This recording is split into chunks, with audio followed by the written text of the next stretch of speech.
자세히 보기, 작게 보기를 통해서 자세히 보기 들어가도록 하겠습니다. 첫 번째 작게 보기의 주제는 한나의 기도에 응답하신 하나님이 바로 1장 1절부터 28절까지입니다. 우리가 1장을 딱 사무엘상 들어가면 사무엘의 부모인 엘가나와 한나 이야기로 시작되어집니다. 바로 이제 사무엘의 출생의 배경이 될 수가 있는 부분들입니다. 근데 성경에 보니까 한나가 아이를 낳지 못하는 불임이다 라고 그렇게 소개가 되어집니다. 근데 이 엘가나는 어떤 그 지파 후손이냐면 제사장이잖아요. 그러면 제사장이면 레위 지파이거든요. 그래서 레위 지파 중에 그 레위에게는 3명의 아들인데 게르손, 그핫, 무라리. 그 중에서 그핫 자손의 그 이스라엘 후예입니다. 그럼 아론, 대제사장인 아론은 누구냐면 레위 지파의 그 아므람의 후손이 아론, 그리고 엘르아살, 그리고 비느하스, 사독으로 이어집니다.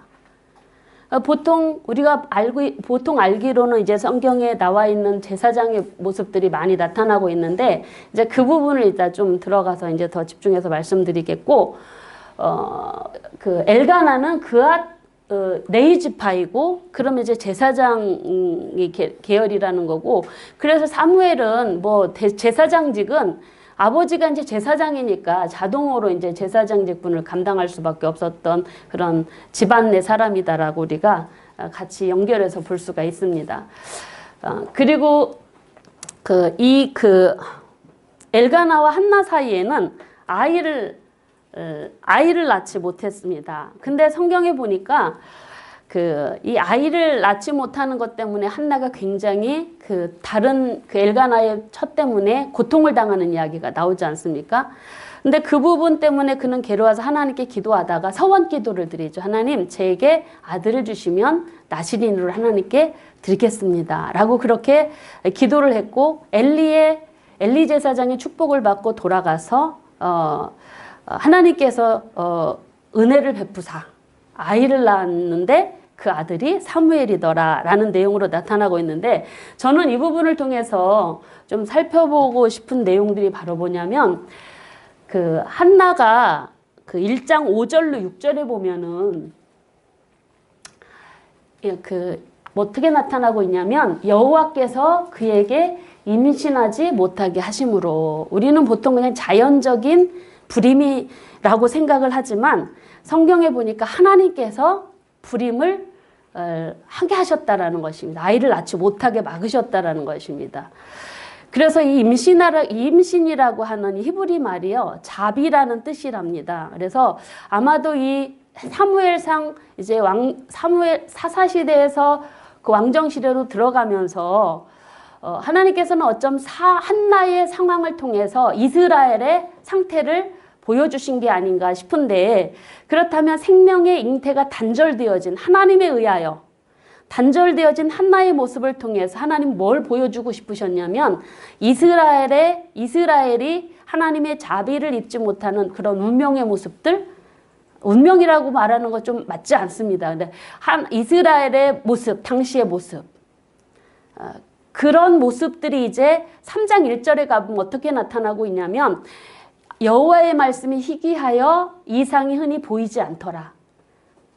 사사시대의 거의 말기쯤이었기 때문에 이 내용과 3장 1절의 이 내용과 한나의 불임의 상태가 어쩌면 같이 암시해주는 내용이 아닌가라고 우리가 함께 생각해 볼 필요가 있고, 그렇다면 하나님이 막으셨던 생명의 잉태를 막으셨던 그 한나에게 다시 은혜를 베푸사 아들을 잉태하게 하시고 생명을 다시 출산하게 하셨다라는 것은 바로 뭐냐면 반대겠죠. 하나님께서 사무엘의 출생을 통해서 이스라엘에게 하나님의 자비를 베푸셨다라는 모습을 보여주고 있는 모습이 바로 이 한나의 임신과 관련해서 우리가 함께 생각해 볼 부분들이라고 할 수가 있습니다. 그래서 이 한나가 하나님 앞에 기도하면서 서원을 이렇게 했고, 그래서 서원 기도를 통해서 하나님이 사무엘의 출생을 허락하신 모습들. 그런데 한나는요, 이 서원만 한 게 아니라 그 서원을 하나님 앞에 지킵니다. 정직하게. 말만 한 것이 아니라 행동으로 옮겼다라는 것입니다. 그래서 하나님 앞에 하나님께서 베풀어 주신 그 은혜에 대하여 그래서 이어서 이제 하나님께 감사와 찬양하는 내용들이 이제 이어가고 있는데, 특별히 여기에서 그가 이렇게 서원을 지켰다라는 부분은 사사시대에 있어서 굉장히 중요한 주제입니다. 서원에 대한 성실함의 어떤 실천. 사사시대는 어쨌든 하나님의 신정 통치가 있어지지만 후반기로 가서 백성들 그리고 제사장, 지도자들이 다 타락하는 자리에까지 있었지만 하나님은 그래도 하나님 통치하심을 이루어 가셨으니까 그런 부분들을 보면은 한나가 하나님 앞에 아이가 없는데 아이를 하나 낳는데 그 아이를 하나님께 바쳐버리는 것입니다. 그럼 내가 또 아이가 없는 거나 마찬가지지 않겠습니까? 그러나 이 한나는 그 서원을 지킴으로 하나님께 대한 믿음을 보여준 어떤 행동이 아닌가라고 우리가 이어서 볼 수가 있고, 그래서 한나는 그렇게 자신을 사무엘을 낳으신 이로 하나님께 드린 후에 하나님께 감사 찬양을 드리는 내용이 이제 2장에 나타나고 있는 부분들인데, 이 부분은 이제 아까 앞에서 한나 감사 찬양 부분에 대해서는 좀 많이 말씀을 드렸기 때문에 너무 이렇게 좀 자세하게는 안 하겠습니다. 그래서 하나님의 한나의 감사 찬양 속에는 바로 하나님께서 비천한 자신을 비천한 자리에서 구원하셔서 존귀한 자리를 올려주신 그 승리에 대한 기쁨으로 하나님이 행하신 그 일은 어느 누구와도 비교 불가능하다라는 사실을 이 한나의 감사 찬양 속에 나타나고 있습니다. 그래서 우리가 보통 보면은 한나의 감사 찬양의 내용을 주제를 이렇게 우리가 몇 가지로 주제를 썼냐면 17가지로 이렇게 한나의 하나님 앞에 드린 고백의 내용들이 이렇게 나타나고 있는데, 하나님은 이렇다고 고백을 합니다. 여호와 같이 거룩하신 이가 없다. 주밖에 다른 이가 없고 하나님과 같은 반석이 없고 여호와는 지식의 하나님이시고 하나님은 사람의 행동을 달아보시고 죽이기도 하시고 하나님은 살리기도 하시는 분이고 여호와는 수월에 내리기도 하시고 거기에서 올리기도 하시고 가난하게도 부하게도 하시고 낮추기도 하시고 높이시기도 하고, 우리가 크게 보기에 큰 주제로 이 주제를 잡아서 넣는데, 그리고 여호와는 가난한 자를 진토에서 일으키시고 빈궁한 자를 거름더미에서 올리시는 분이시고 가난한 자들을 귀족들과 앉게 하시고 영광의 자리를 차지하게 하시고 세계를 땅의 기둥들 위에 세우시고 거룩한 자들의 발을 지키시고 악인들을 잠잠케 하시는 분이고 여호와를 대적하는 자는 산산이 깨어지고 하늘에서 우레로 치실 것이며 그분은 땅끝까지 심판을 내리시고 자기 왕에게 힘을 주신다. 앞으로 세우실 왕에 대한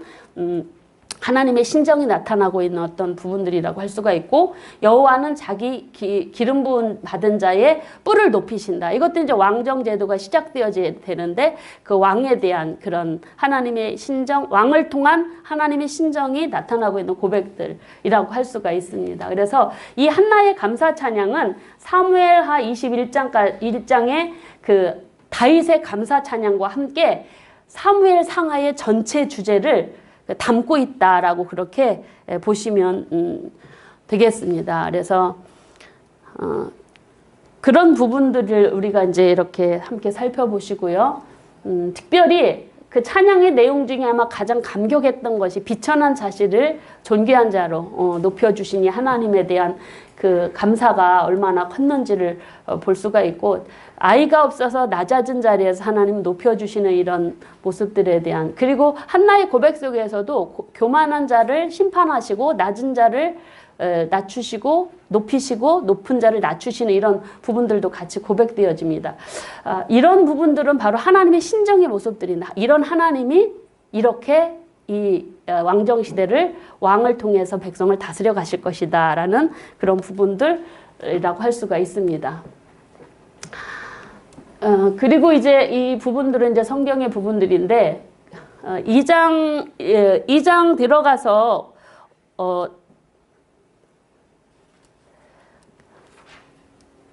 특별히 이제 엘리와 사무엘의 부분들을 좀 들어가 보시면은요, 엘리 제사장과 사무엘, 아까 사무엘은 그앗 족속의 이스라엘의 후손이라고 그렇게 말씀을 드렸는데, 엘리는 아론의 자녀 중에 그 아므람의 후손입니다. 그래서 그러면 그 아론에게는 몇 명의 아들이 있었냐면 나답과 아비후, 엘르아살, 그리고 이다말, 이렇게 4명이 있었습니다. 근데 나답과 아비후는 광야에서 하나님 앞에 술 취해서 불 들이다가, 잘못된 거룩하지 않은 불 들이다가 성전에서 죽임을 당했지 않습니까? 그래서 남은 두 아들 엘르아살과 이다말의 후손 중에 누구 후손이냐라는 부분들. 근데 하나님께서는 이 네 아들에게 직분을 주셨지만 2명은 죽고 2명이 남았는데, 하나님께서 그 이스라엘 백성들이 출애굽을 하고 광야 생활이 다 끝나는 모압 평지에서 이스라엘 백성들이 부올이라고 하는 그 모압 평지에서 고스비 사건으로 인하여 하나님의 마음을 아프게 한 사건이 있습니다.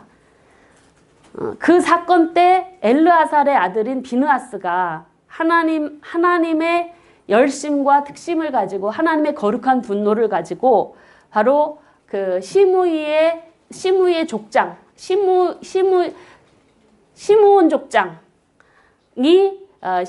족장이 모압 여인과 들어가는, 장막에 들어가는 모습을 보고 그들을 창으로 찔러 죽이는 일을 통해서 하나님께서 하나님의 그 분노를 잠재해온 이 비느하스에게 네 후손을 통해서 영원한 제사장 직분을 줄 것이다 라고 그렇게 약속을 해주셨습니다. 그런데 우리가 사무엘상에 들어가 보면은 그 사사시대까지 이제 비느하스가 그러니까 제사장직을 한 걸로 보여지는데, 사무엘상 들어가면 엘리 제사장이 있는데, 이 엘리 제사장은 엘르아살, 비느하스 후손이 아니고 이다말 후손이라고 할 수가 있습니다. 아론의 아들 중 이다말, 엘리, 이렇게 이어지고 있다는 것입니다. 그래서 엘리가 이다말의 후손을 하라면 하나님께서 비느하스에게 주신 그 언약, 영원한 언약은 잠시 보류가 되어지는 상황이라고 할 수가 있습니다. 사무엘상에서는. 그래서 그 사무엘서에서는요, 제사장들이 이제 나와요. 엘리, 그 홈리와 비느하스, 엘리 아들들이지 않습니까? 여러분, 그 전쟁에서 앞으로 이제 나오게 될. 그리고 그 14장에 보면 아히두베 아들 아히야, 아히멜렉, 그리고 그의 아들 아비아달. 다 이제 엘리 제사장의 그 엘리 제사장의 후손들입니다. 그래서 엘리 제사장의 후손들, 이다말의 후손들이 사무엘상에 기록되어지지만, 나중에 다윗이 솔로몬 시대에 가서 솔로몬이 왕위에 오를 때 다윗이 남긴 유언이 있거든요. 그래서 그 유언에 바로 어떤 유언들을 했냐면, 그 유언 때 유언에 이제 하나님께서 그 다윗이 유언에 남겨진 인물 중에 아비아달이라고 하는 제사장이 그때, 그러니까 다윗의 통치 기간 동안 이 엘리의 후손인 아비아달이 노베에 있다가 그 그 아비아달 그 제사장이 그 사울에 의하여 그 노베 제사장들 85명 다 죽임당할 때 있지 않습니까? 그때 이제 도망 나와서 다윗과 함께 있으므로 다윗의 평생 통치 기간 동안 이다말의 후손인 아비아달이 그 제사장직을 감당했습니다. 근데 그러면 이 엘르아살, 비느하스 후손은 언제 그 제사장직을 다시 회복되는가? 그 부분이 이제 아비아달이 나중에 다윗이 거의 나이가 많이 들어서 이제 거의 죽기 일보 직전에 다윗의 큰아들이었던 이제 암논과 압살롬이 죽었으니까, 그다음 암논과 압살롬이 죽고 아도니아가 이제 왕위에 오를 그 위치거든요. 그때 하나님께서 기름 부어 세운 왕이 아님에도 불구하고 아도니아가 스스로 왕이 되려고 반역을 일갈 때 있습니다. 그때 누구랑 같이 음모를 꾸미냐면 이 제사장 아비아달하고 요압 장군이 같이 함께 합니다. 그래서 나중에 그 일을 가지고 나중에 그 일이 2번 반복이 되어집니다. 반역이. 아비삭을 구한 일 가지고 그 아도니아가 처형을 당하고, 아비아달은 그때 목숨은 연명을 합니다. 살려줍니다. 제사장이기 때문에 죽이지 않는데 솔로몬이 왕위에 올라서 요압과 아도니아를 처형을 하고 아비아달 제사장은 살려줍니다. 그리고 대신 뭐 하냐면 제사장직을 박탈시켜 버립니다. 고향으로 내려가게끔. 그러면 그 아비아달이 제사장직 박탈당함으로 인해서 이제 이다말의 후손, 이다말 엘리의 후손의 그 제사장직이 이제 끝쳤다라고 볼 수가 있고, 그래서 솔로몬은 솔로몬 시대 때 제사장은 누구냐면 사독이라고 하는 제사장이 임명을 되는데, 그 사독 제사장은 바로 엘르아살 비느하스에게 약속하신 네 후손이 영원히 이 제사장직을 감당할 것이다라고 하신 그 사독의 후예가 바로 비느하스의 후손이 사독이라고 할 수가 있습니다. 그래서 이제 사독 이후로 계속 이제 그 비느하스의 언약대로 제사장직이 이어가고 있는 모습들이 우리가 좀 이제 참고적으로 같이 좀 볼 부분들이 있는데, 제가 너무 이렇게 좀 입에 안 붙어가지고 뜨문뜨문 말씀을 드렸는데 이해가 되시죠? 네. 네. 근데 이제 엘리 제사장에게 주신 하나님의 그 심판의 저주의 메시지가 있습니다. 어쩌면 이제 그 5대 후에, 엘리 이후 5대 후에 이제 그 아비아달의 파면을 통해서 하나님의 심판의 그 예언이 이루어졌다라고 보는데, 이 부분을 제가 이게 하나님은 정말 나쁘신 분인가? 그 다윗에게 주신 그 다윗 집안에 내려진 심판도 마찬가지입니다. 근데 제가 어저께 설교를 하면서 어떤 메시지로 제가 받았냐면, 하나님께서는 에스겔에게 그랬지 않습니까? 아버지 가시면 아들 두시다. 이 속담을 그 에스겔을 통해서 없애지 않으셨습니까? 아버지가 죄를 지면 그 죄 때문에 자식이 벌을 받지 않을 것이다. 그러니까 과거에는 그런 속담이 유용했는데 에스겔을 통해서 아니다라는 하나님의 마음을 보여주시지 않았습니까? 그렇다면 엘리 집안의 저주가 나중에 이제 그 엘리 제사장의 아들 홈냐 비느하스 때문에 내려지고 그 5대 후에 아비아들이 파면당함으로 그 제사장직에 이제 종을 쳤는데, 그렇다면 정말 하나님은 엘리 제사장 집안을 이렇게 완전히 끊어버리시는 게 정말 하나님이 원하시는 건, 근데 그 부분에 대해서 우리가 좀 하나님의 마음을 좀 알아야 될 필요가 있는 것 같습니다. 왜냐하면 하나님께서는 분명히 말씀대로 예언하신 대로 이루시는 분이십니다. 하지만 사람을 심판하시고 저주를 내리시는 부분에 있어서는 그 에스겔에게 주신 말씀대로 이루시는 것 같습니다. 선조가 아버지가 죄를 지었어도 그것 때문에 하나님의 심판의 메시지가 내려졌어도 그 자식 때에 말씀대로 순종하고 하나님 뜻을 이루면 그래도 하나님이 심판을 내리시는 분이냐라는 것입니다. 여러분 어떻게 생각하십니까? 제가 아는 하나님은 그런 하나님이 아니라고 생각합니다. 우리 하나님은 비록 그 엘리에게 그 후손에 대한 심판의 메시지를 내리셨지만 아비아달이 하나님 앞에 범죄하지 않고 제대로 제사장직을 감당한 자였다면 그 대에서 끝쳐졌을까요? 그러니까 이 엘리 가문이 지금 그 파면당한 이유는 엘리 그 조상, 그 아비아달의 조상인 엘리와 그 홈리와 비느하스의 죄 때문에 내려왔다라고 보기도 하지만, 그러나 더 아비아달이 심판받을 수 있었던 죄는 그가 지었던 죄 때문이다라는 것입니다. 우리는 그래서 뭐죠? 조상죄가 뭐 어떻게 하는 거? 네, 저주. 그래서 우리가 에스겔 설교할 때, 에스겔 강의할 때 가게 저주를 끊으라. 하나님께서는 그렇게 무지막지한 분이 아니시다라는 것입니다. 그래서 그 부분을 제가 이걸 어떻게 봐야 되나. 지난번 아마 사무엘서도 우리 이제 의원들끼리 같이 나눌 때도 이 부분 가지고 좀 제가 이게 뭐가 결론이 내려지지 않았었는데, 그러면 다윗에게 내려진 심판에 그 집안에 그 가정에 내려진 그 징계들은 뭐 어떡할 거냐라는 부분에 있어서 똑같습니다, 여러분. 똑같이 적용되어진다라고 저는 어제 설교를 하는데 하나님이 확 이런 거다라는 걸 깨닫게 해주셨어요. 그래서 맞아, 하나님 이런 분이시지.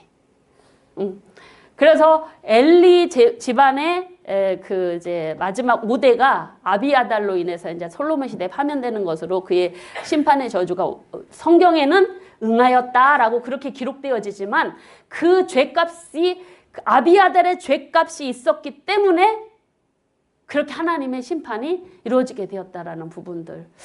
그거는 아마 어쩌면 예수님이 이 땅에 오신 목적과도 같은 것입니다. 요한복음 3장에 보면 하나님이 세상을 이처럼 사랑하사 독생자를 주셨으니 이는 저를 멸망치 않고 모두 다 영생을 얻게 하심이라. 구원해서 영생을 얻게 하심이라. 그러니까 아들이 이 땅에 오신 것, 세상을 심판하려고 하신 것이 아니라 구원하러 오셨다라는 것입니다. 구원하러. 하나님이 세상을 심판하러 오신 게 아니라 구원하러 오셨는데 그 구원하러 오신 예수님을 영접하지 않았기 때문에 그 심판이 유용한 것이지, 하나님의 말씀대로 그 예수님을 영접하고 받아들이면 그 믿지 않는 자의 머리 위에는 하나님의 심판의 불이 그에게 떨어지지 않고 옮겨질 수 있다는 사실입니다. 받아들이면. 그래서 그와 똑같은 것 같습니다. 그래서 하나님의 심판의 메시지는 아무리 선포되고 증거되어졌어도 그 심판의 대상의 자리에 있지 않으면, 하나님 앞에 순종하면 그 하나님의 심판은 내려지지 않는다. 아무리 하나님이 예언하셨어도. 여기 여러분 동조가 되십니까? 네. 우리 하나님은 그런 분이시잖아요. 그렇게 무지막지하게 내가 한번 칼을 뽑았으니 다 싹 다 없앨 거야, 이게 아니시잖아요. 우리 하나님은. 그래서 하나님의 모습들을 이렇게 좀 보면서 알아갈 수 있는 그런 은혜들이 정말 감사했던 어제 수요 예배였었습니다. 제가 개인적으로. 자, 그래서 이제 그러면 이 엘리 아들들의 나쁜 행실, 뭐 때문에 이들이 그렇게 집안의 저주의 심판을 받을 수밖에 없었나? 여러분들 잘 아는 내용들이지 않습니까? 잘 아시죠? 그래서 엘리의 성경에 보면은요, 엘리의 아들들이 바로 불량했습니다. 행실이 옳지 않았다라는 사실들을 성경은 이야기해주고 있습니다. 그래서 이 부분은 아까 이제 제가 설명해드린 부분들이고, 그래서 여기 보시면 2장 12절 보면 엘리의 아들들은 행실이 나빠 여호와를 알지 못하더라. 이게 답입니다. 그들이 죄를 범한 죄. 그래서 엘리의 자녀들은 늙은 아버지를 대신해서 이제 제사장직을 감당을 했는데, 그 죄가, 첫 번째 죄가 뭐냐면 여호와를 멸시한 죄. 즉 하나님께 드려지는 제물을 하나님께 먼저 드리고 제사장에게 주어질 몫을 가져야 되는데, 이 두 망령된 이 인간들은 바로 하나님께 제사도 드리기 전에 자기들이 좋은 부위의 고기를 골라서 취했다라는 것입니다. 이것은 바로 정말 하나님 앞에 용서받지 못할 악행이라고 성경은 이야기하고 있고, 그것이 여호와의 제사를 멸시한 죄라고 하고 있고, 2장 17절에 그것을 우리에게 이야기해 주고 있습니다. 그래서 여기 보면 여호와의 제사를 멸시한 죄. 근데 이 죄는요, 어떤 제물로도 속할 수 없는 죄라고 할 수가 있는 부분들. 그 죄를 지었고, 또 엘리가 하는 죄가 또 뭐가 있냐면, 그 아들들이 성전에서 봉사하는 여인들을 범한 것입니다. 근데 우리는 여기 2장 12절부터 2장에 보면은요, 엘리의 이 나쁜 행실들을 가지고 있는 엘리의 행실과 사무엘의 경건한 모습이 대조적으로 기록되고 있는 걸 볼 수가 있습니다. 그래서 이렇게 성전에서 하나님의 제사를 멸시하는 이 죄를 짓는 이 엘리의 아들들의 모습과는 달리 어린 사무엘은 에봇을 입고 여호와 앞에서 하나님을 섬겼다라고 성경에 기록되고 있는 것을 볼 수가 있습니다. 에봇은 무슨 옷인지 아시죠? 에봇은 대제사장이 겉에 있는 조끼 같은 거, 12지파를 상징하는 보석들이 달려진, 그리고 그곳에 이제 우림과 둠밈을 두고 백성들을 판결하는 그런 조끼 같은 그 옷, 그게 에봇입니다. 그러면 사무엘은 어릴 때부터 그 대제사장으로서 그렇게 성전에서 자랐다라고 볼 수가 있습니다. 근데 또 엘리 제사장의 아들들의 또 나쁜 행실들을 한번 보십시오. 이 엘리 제사장의 또 나쁜 일들은 바로 뭐냐면, 어디에 나타나고 있냐면, 그들이 여인을 범한 일. 근데 엘리가 더 나빠요. 이걸 하나님이 1차 경고했었습니다. 근데 엘리는 그거에 대해서 그냥 한 귀로 듣고 한 귀로 흘렸던 것입니다. 자녀들이 하나님 앞에 이렇게 범죄하고 있는 소문들을 사람을 통해서 들었고 하나님에 의해서 한번 질책을 당했습니다. 그러니까 하나님은 기회를 한번 주시더라고요. 사울도 보니까. 근데 그 기회 주셨을 때 돌이켜야 되는데 기회를 주셨을 때 자녀들에 대한 바른 가르침이 되어지지 않으니까 결국 아들들이 그렇게 막 나가게 되는 모습들. 근데 여러분 성경에 보면은요, 이 아들들이 여인들을 범하는 모습을 보시면서 하나님이 뭐라고 그러시냐면, 근데 아버지가 얘기를 안 듣는 거예요. 근데 성경은 2장 14절로 15절에 뭐라고 얘기하냐면, 그 바로의 마음을 강팍하게 하셔서 이스라엘 백성들을 출애굽시키지 않은 것처럼 하나님께서 그들을 죽이기로 작정했기 때문에 그들이 아버지의 말 안 들었다라는 그런 말씀들을 하고 있습니다. 이게 얼마나 비극입니까? 그런데 여러분 사무엘은 2장 26절에서 어떻게 기록하냐면 여호와와 사람들 앞에 은총을 받으며 점점 자라더라. 엘리의 아들들은 이렇게 사람들의 입방아에 오르고 여호와 하나님께 눈밖에 나고 했는데 사무엘은 반대로, 그래서 이제 새로운 영적 모습, 영적 지도자로 세워가는 모습들이 그 사무엘과 이 엘리 아들들의 대조적인 모습을 통해서 보고 있습니다. 이 엘리 아들들의 이 죄는요, 성전에서 행해진 악입니다. 제사와 성전 여인들을 범한 죄. 근데 그걸 아까 12절에서 뭐라고 말씀하고 있지요? 행실이 나쁜 것도 나쁜 것은 그 여인을 범한 거지만 그 이면에는 뭐라고요? 여호와를 알지 못하더라. 이게 사사시대의 비극의 모습, 백성들의 비극적인 모습이었다라고 할 수가 있습니다. 여호와를 알지 못하니까, 하나님을 모르니까 하나님의 제물까지 드리는 제물까지, 그것도 제사장이 그거를 취하는 것입니다. 근데 여러분 그러면서 이 엘리 아들들의 죄와 더불어 하나님께서 뭐라고 말씀하시냐면, 내가 엘리 제사장의 아들들에 대한 이 죽이기를 작정하신 말씀을 하시면서 뭐라고 하냐면, 나는 나를 존귀히 여기는 자를 존귀히 여기고 나를 멸시하는 자를 내가 멸시할 것이다.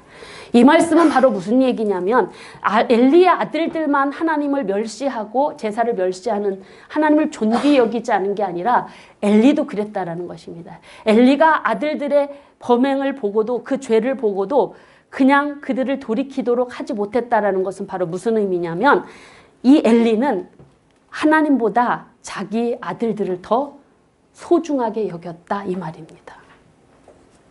하나님을 존귀하게 여기지 않고 아들들을 소중하게 여겼기 때문에 하나님 앞에 드리는 제물보다 먼저 가져가도 그거 그냥 놔뒀다라는 것입니다.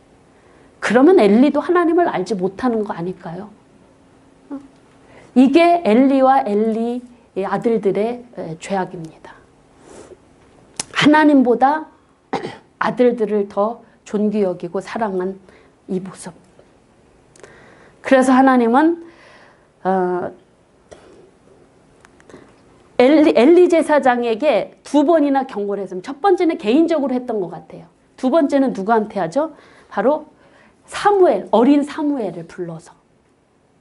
그런데 그때는 이제 때가 늦었습니다.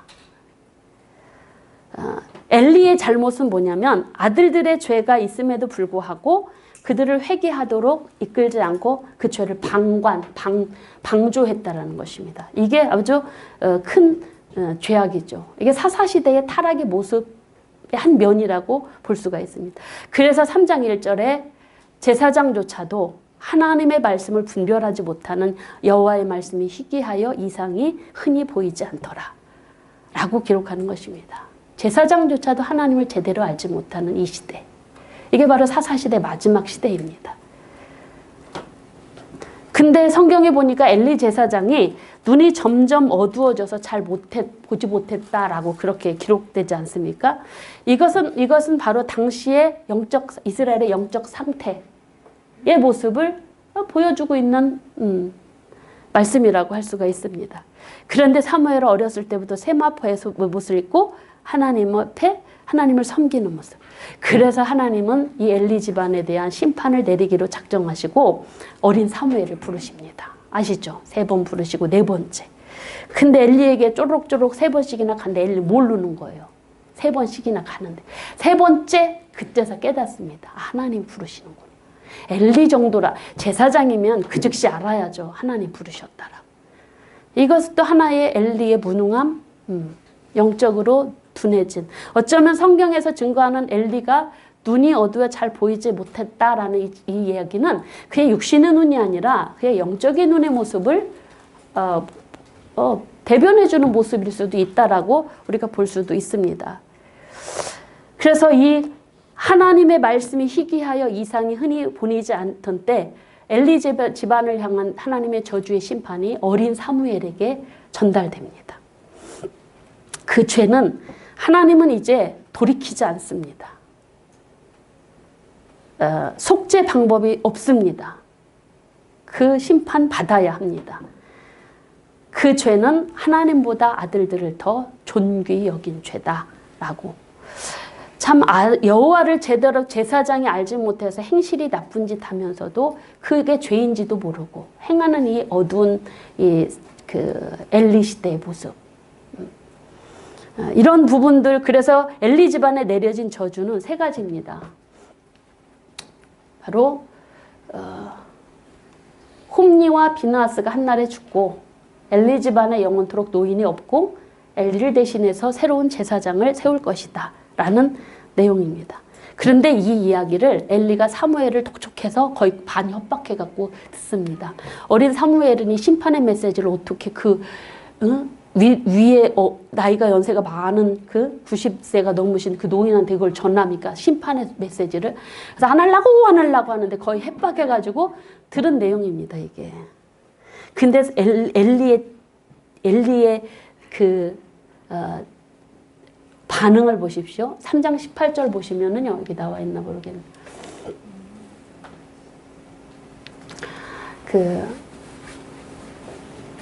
3장 18절아. 이는 여호와 신이 선하신 대로 하실 것입니다. 그냥 그냥 인정해 그냥. 이게 순종의 자세인 건지, 둔해서 이 소리를 한 건지, 순종의 자세인지 둔해서 한 건지 모르겠습니다. 어쨌든 그런 반응을 보입니다. 그리고 그 말씀이 언제, 그러면 이 엘리의 집안의 내용이 언제 임했냐? 그 말씀 아까 드렸잖아요. 아비아달 이야기. 네. 그때 아비아들이 솔로몬에 의해서 제사장직 박탈당하고 한우로 인해서 처형이 그러니까 성취가 되어졌다라고 성경은 기록하고 있습니다. 그런데 이 사건 이후에 그 심판의 메시지가 전달된 이후에 하나님께서 사무엘과 함께 하시고 온 이스라엘도 사무엘이 그 선지자로 제사장으로 세우심 받았다라는 걸 바로 백성들에게 이제 알려지게 됩니다. 그래서 이것은 바로 엘리 집안에 대한 심판의 메시지는 곧 무엇을 의미하냐면 그 집안의 실로 사사시대의 종말을 고하는 내용이고, 그 다음에 이제 새로운 지도자 사사 사무엘, 그리고 선지자 사무엘, 그리고 제사장 사무엘의 시작이 이제 새롭게 시작되어진다라는 그런 의미가 엘리와 엘리 제사장의 타락의 모습에서 찾아볼 수가 있습니다. 자, 이런 부분들, 그리고 실로라고 하는 부분들은, 실로에는 이제 법궤가 있었지 않습니까? 근데 법궤가 있었고, 이제 그 부분은 이제 블레셋 전쟁에서 이제 우리가 좀 말씀을 드리겠습니다. 그래서 이제 엘리 가정에 대한 심판이 내려진 다음에 이제 하나님께서 새로운 사장을 통해서 새로운 이런 시점에서 일들이 일어나는데 블레셋의 전쟁이 일어납니다. 전쟁을 일으키는데 그 전쟁에 그 이스라엘 군과 블레셋 군대를 비교해 보면 블레셋 군대와 이 이스라엘 군대는 뭐 거의 비교할 수 없는 위협적인 존재가 됩니다. 그들은 철제 무기를 가지고 있고, 이스라엘 쪽에서는 뭐 잘하면 청동기 기구, 청동기 무기, 아니면 더 이전의 단계로 나갈 수도 있겠죠. 그래서 어디 그림을 보니까 어디 책 그림에 보니까 도끼 들고 나온 그림도 있긴 하더라고요. 군인들이. 그래서 사실인지 어쩌겠는지 모르겠는데 어쨌든 그 시대는 지금 사무엘 시대는 아까 청동기에서 철기 시대로 나가 그것도 이제 발전되어진 사회 속에서 나타나지는 두드러진 증거이지만 이스라엘에는 어떤 상태인지 어쨌든 그런 청동기 기구나 그 이전의 기구들을 들고 전쟁터에 나가는 모습들 속에서 그리고 이스라엘에는 군대가 없습니다. 그냥 필요하면 야 모여라. 그래서 모이는 지파 동맹 연합체의 모습들 속에서 이제 전쟁이 이루어지게 되는데 이 전쟁터에 언약궤가 등장을 합니다. 아니 군사력 병력을 보니까 이게 난리가 난 거예요. 이스라엘 측에서. 그래서 이거는 도저히 이거 안 되겠다 싶어서 언약궤 갖고 와라. 언약궤 그래서 홈리와 비누아스가 그 언약궤를 들고 전쟁터를 갑니다. 이들의 마음속에는 뭐냐면 언약궤만 가져가면 우리가 승리할 수 있다라고 그들은 여겼던 것 같습니다. 그런데 언약궤가 전쟁터에 갔는데도 졌어요. 언약궤가 뺏겼습니다.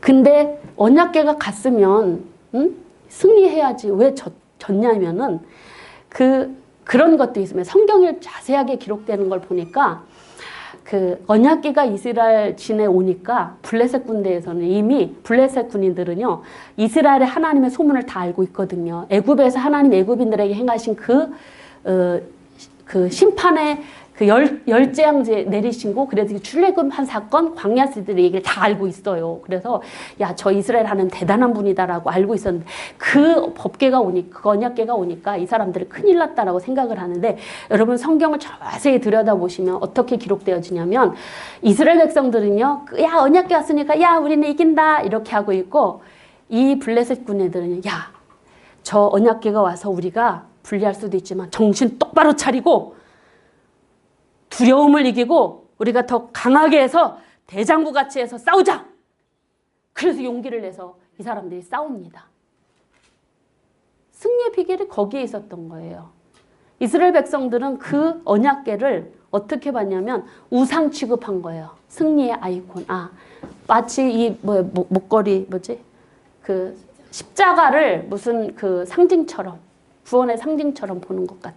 그러니까 승리의 아이콘 우상으로 언약궤를 받고 그 언약궤가 있기만 하면 하나님이 싸워주신다고 이거는 믿음이 아니죠. 그런데 오히려 블레셋 진영에서는요 막 용기 있게 대장맞이 눈 부릅뜨고 야 정신 똑바로 차리고 우리 싸우자. 그래서 승리한 모습. 성경은 왜 그 내용을 정확하게 기록해 놨을까요? 저는 성경을 이렇게 역사서들을 들여다보면서 성경에는 필요 없는 얘기들 안 하시더라고요. 꼭 필요한 내용만 기록. 그러면 장구하게 기록되고 있는 것은 뭔가 이유가 있어서 우리에게 말씀하고 싶은 게 있어서 그 내용들을 기록하는 것 같지 않겠습니까? 그러니까 이 이스라엘 백성들은요. 아니 싸우려고 뭔가 해야지. 그것만 갖다 놓으면 뭐가 되나? 근데 그냥 야 이거 왔다. 우리 이제 이겼다. 야호 이러고 있는 거예요. 누가 이기겠어요? 아니 하나님을 제끼고라도 진짜 용기를 내서 눈을 부릅뜨고 정신 차려서 싸우는 사람과 공부하는 사람과 그냥 먹고 놀고 나 머리 좋으니까 먹고 노는 사람과 무슨 차이겠느냐는 거예요. 대결이 안 됩니다. 그래서 이때 이스라엘 보병이 3만 명이 죽고 홈리와 비나스가 죽고 법궤가 빼앗기는 그런 일이 일어나게 됩니다. 근데 이 전쟁 소식을 들은 엘리도 법궤가 아들 죽었다는 소리에는 요동도 안 하는데 법궤 뺏겠다라는 소리를 듣고 기절초풍하고 거의 넘어져서 죽습니다. 이 전쟁에서 패한 이유가 법궤가 있어서 법궤가 있는데도 불구하고 그들이 진 이유는 하나님이 그들과 함께하지 않아서입니다. 하나님은 누구와 함께하면 그분을 믿고 신뢰하는 자와 함께하십니다. 근데 이스라엘 백성들은 그 하나님의 존재에 대한 믿음과 의지하는 믿음 아니고 그냥 그것만 갖고 있으면 그 우상단지 같은 그거 우상단지처럼 그러니까 법궤를 언약궤를 전쟁의 도구로만 여겼던 것입니다. 승리의 도구. 그래서 자신들의 욕심을 채우기 위한 승리의 도구로 전락해버린 이 법궤, 언약궤. 이게 있고 없고가 중요한 게 아니고 그 그 법궤를 통해서 택한 백성과 함께 하시는 그 법궤 가운데 믿는 자들 가운데 하나님이 계시냐, 안 믿는 사람 가운데 안 계시냐. 그러니까 믿느냐 안 믿느냐에 따라서 계시기도 하고 안 계시기도 하는 이 사실을 이스라엘 백성들은 몰랐다라는 것입니다. 그래서 이때 법궤 뺏겼죠. 그리고 블레셋 사람들은요, 이때 실로까지 와서 실로의 제단을, 그때 이제 실로에 언약궤도 있고 성막도 있었는데 법궤 다 뺏어가고 실로 제단에 와가지고 다 초토화시키고 갑니다. 실로 성막이 이제 제단이 무너지게 되죠. 그때 레위인들은 그 법궤가 뺏기고 이제 성전 기구들을 가지고 어디로 가냐면 기브온으로 갔다 그럽니다. 그 기브온에서의 제단이 이제 쌓아지게 되는데, 법궤 없는. 그래서 기브온에서의 제단의 일들이 이제는 다윗, 솔로몬이 거기에서 이제 제단을 드리는 거기에서 왜 제사를 드렸냐? 제단이 커서 넓어서 드렸다라는 부분들 여러분 아마 들어서 알고 있을 텐데, 어쨌든 그래서 이제 언약궤를 뺏겼습니다. 그 언약궤 뺏어간 블레셋 사람들은, 야, 우리 신이 최고다. 우리 신이 우리를 도와서 승리했다. 이스라엘 신 별거 아니네. 그러면서 이 하나님의 언약궤를 어디로 가져가냐면 자기네들의 신인 다곤 신전이 있는 아스돗으로 가져갑니다. 여러분 아시죠? 그리고 가드, 에그론으로 옮겨가는데, 왜 옮겨가냐면 언약궤를 뭐냐면 승리의 기념 표시입니다. 전리품. 그런데 그 안에서 일어난 일 아시죠? 그래서 놀래서 아스돗에서 가드로 보내고, 그런데 가는 곳마다 그 언약궤가 가는 곳마다 백성들이 독종 때문에 시달림을 당합니다. 그래서 이 다곤신은 반신반어의 그런 신상의 모양을 갖춘 그런 우상인데, 샘족들이 이제 바다와 농업신으로 섬기는 그런 우상이라고 합니다. 풍요를 주는, 그러니까 농업을 하는 데 있어서. 근데 그 독종이 뭐냐고 하냐면, 옛날에 우리 이종석 목사님이 그 독종이 치질이라는 말씀도 하셨어요. 근데 그게 나오더라고요. 바이블 쇼크에 이야기더라고요. 보니까. 그래서 그 독종이 뭔가 보니까 그 옆구리나 사타구니 이런 데 임파선에 오르는 염증 종류도 얘기하는, WBC에서는 또 그렇게 보기도 하고, 치질, 학문 쪽의 농기, 치질의 모양을 이야기하는 게 이제 바이블 쇼크에서 이야기하는데, 어쨌든 그런 그 독종 때문에 이 블레셋 사람들이 너무 막 고통을 받으니까 법궤를 자꾸 옮겨서 에그론까지 와서 7개월 동안 돌려봐도 가는 곳마다 이런 일들이 독종 때문에 고통받으니까, 야, 이거 안 되겠다. 그래서 어떻게 하냐면 그들의 술사들, 그들의 이방 제사장들을 불러다가 이거 어떻게 했으면 좋겠냐, 돌려보내라. 그들의 하나님, 이스라엘의 하나님께 제사를 드리고 할 수 있는 그런 제물들을 준비해서 돌려보내라 해서 다시 돌아오게 되는 법궤의 모습들. 그래서 언약궤를 전쟁 후 가져간 게 죄인가? 죄는 아니죠. 근데 이게 문제라는 부분들, 우리가 아까 말씀드린 부분들. 그래서 이스라엘 백성들은 바로 이렇게 하나님 앞에 그 법궤조차도, 그러니까 법궤가 있으면 하나님이 모든 걸 다 해주신다라고. 아니죠. 수동적인, 우리가 능동적인 믿음으로 하나님께 나가야죠. 하나님을 의지하는 마음을 가지고. 근데 그런 게 없었다라는 부분들. 자, 그래서 이제 이 블레셋과의 전쟁에서 빼앗겨진 이 법궤가 다시 돌아오게 됩니다. 근데 그들이 이제 준비되어진 속건 제물이 바로 뭐냐면 금독종 5개, 독종의 모양을 5개를 만들었다고 하는, 우리는 보통 이 블레셋의 5 도시를 대표해서 그렇게 5개로 이야기하는데, 성경에 이렇게 보면 다른 성읍을 위해서도 이렇게 했다는, 그러니까 이 5개의 성읍은 그 블레셋의 다른 작은 성읍의 대표잖아요. 그런 의미에서 이제 5개 금독종, 5개 금쥐 형상을 만들어서 상자에다 넣고, 그리고 소 2마리를 끄는 새 수레에다가 그 법궤를 넣어서 이제 보내는 방법을 합니다. 그런데 그 복술자들, 그들의 제사장들이 뭐라 그러냐면, 야, 이거 빨리 해라. 하나님이 그들의 성경도 얘기해요. 바로가 마음을 강팍하게 해서 그 파멸당한 애굽처럼 하지 말고 빨리빨리 해라. 이충구까지 합니다, 여러분. 그래서 이제 준비해서 그거를 이제 보내오는 것입니다. 그래서 그들이 왜 이런 속건제물을 보내냐면 일단은 하나님께 자기들의 잘못을 인정하는 의미에서 하나님의 존귀함을 침해한다는 이유에서 첫 번째 이유. 두 번째 속건제물을 준비해서 보낸 이유는 두 번째 그 재앙에서 벗어나고 싶어서. 그리고 세 번째는 블레셋에 일어난 재앙이 진짜 하나님이 하신 일인지를 알아보려고. 그 이유가 사실은 세 번째는 성경에 나와 있는 내용이죠. 가장 중요한 이유라고 할 수가 있습니다. 그래서 하나님이 진짜 이게 하신 일인지를 알아보려고 어떻게 하냐면 그 암소 두 마리를 그 수레를 끌게 하는데 그 새끼는 집에다 띄워두고 젖이 퉁퉁 부른 그 암소 강아지 두 마리를 가지고 끌고 가게 합니다. 그래서 이 암송아지가 뒤를 안 돌아보고 똑바로 가면 이 이스라엘의 하나님이 행한 일이다.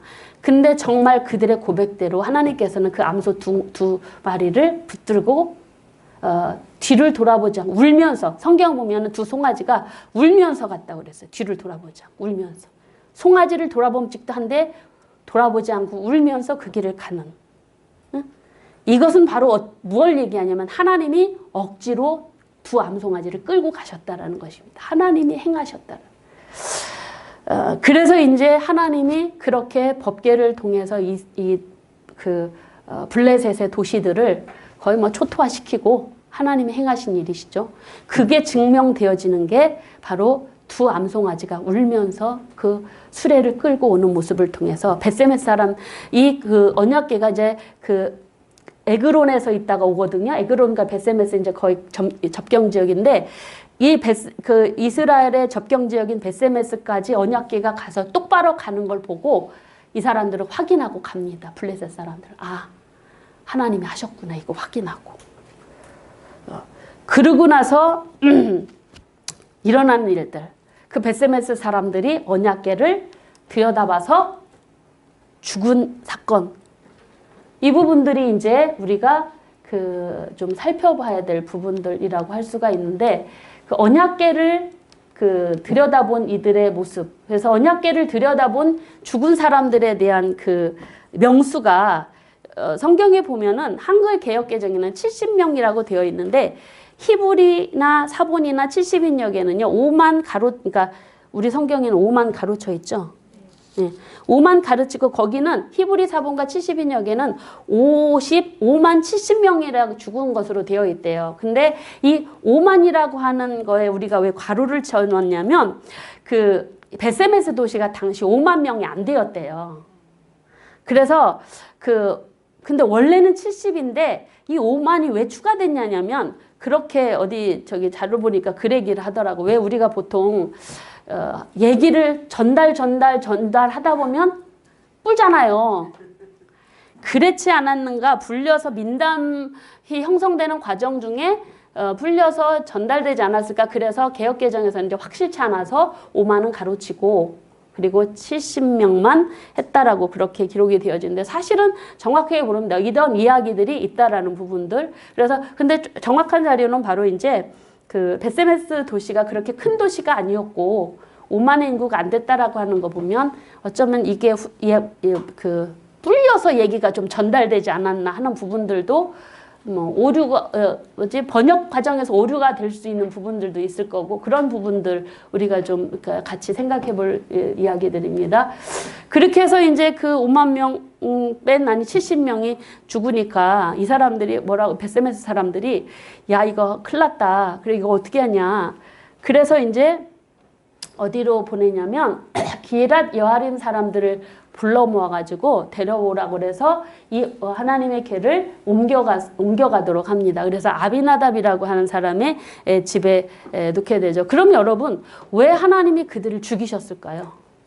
벳세메스 사람들을 70명을.